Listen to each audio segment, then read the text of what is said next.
Hey, church family. Over the next several weeks, you are going to hear several testimonies of what God is doing in our church and the real difference that it's making and where it's going to take us in the future.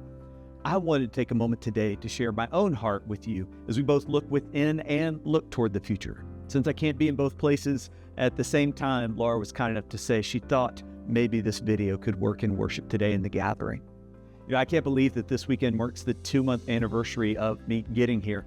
There are some ways in which I feel like I've gotten to know more people more deeply than I could have imagined at that time. And there are some ways in which I still feel like I'm missing out on a lot. I'm like that guy who's only a quarter of a way down the potluck table. I am very aware that I'm going to need a bigger plate to hold all the goodness in front of me. Another part of my testimony is that I confess feels a little bit strange to be talking about vision for the next year when we've really just begun, but I do believe God is already stirring something. And I want to share 3 initiatives that I know God can use to transform lives throughout this congregation and through your commitment. First, I know already that in the year ahead, we are going to be people who are rooted in prayer. 60 days ago, 94 people joined in when I asked them to join a 5-day devotion initiative. 85% of those folks still opening those emails each Monday, praying daily for the church, for their own hearts. And many of you have shared with me firsthand how this simple daily discipline has been a blessing. And I am excited that we're going to be able to continue offering those devotions year-round.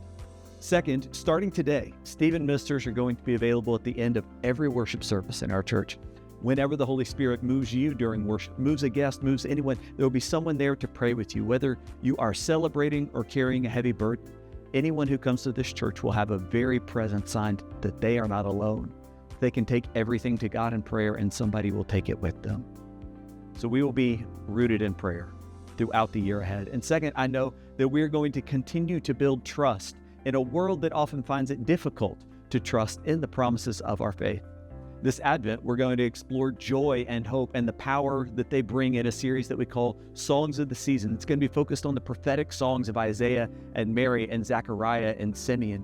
In January, Laura and I are going to address the questions that often keep people from faith through a new sermon series called Trustworthy. We're going to dig into questions like, how can I trust a good God in a bad world?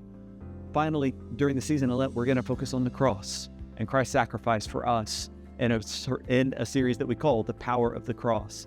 And I encourage you to invite someone you know who's been asking questions about faith. These series are just going to be one of several opportunities that we have to make a difference in the life of someone who's been holding a relationship with Jesus at arm's length. You can make the invitation that could change their life. Finally, I know that in the coming year, we are going to see God's vision together. It was almost a decade ago that Fair Hope UMC cast a vision for a transformative ministry with homeless families. And then just 2 years ago, we had the opportunity to act on it as this church led the way in the initiating of Baldwin Family Village. I was here just a couple nights ago at a gathering of pastors and lay members and just interested parties from all over the community celebrating the 2 years now that Baldwin Family Village has been underway and transforming lives. The testimonies we heard were incredible. And that same God who called us to lead the way in that initiative is still calling us to be leaders in our community, leaders for the gospel in word and deed. So starting in January, I'm going to call together a team to capture our church's history and to define our core values, and also to do a lot of interviews with our community. And by this time next year, we as a whole church are going to be praying over new visions that will continue to shape our future for years to come. As we move forward, we'll also keep doing what we've always done. Not only will we be rooted in new ways of prayer, not only will we be inviting people to encounter the gospel in new ways, not only will we be seeking new visions for our mission and ministry in the world, but we will keep doing what we've always done, raising young disciples, caring deeply for one another, offering sanctuary through our respite ministry, support groups, feeding ministries, mission work. These ministries remain at the heart of who we are. And together, I am absolutely confident that in the year ahead, we are going to show the world the power of living as if your heart matters. I cannot say enough about what a privilege it has been already. And I could not be more excited about where God is going to take us.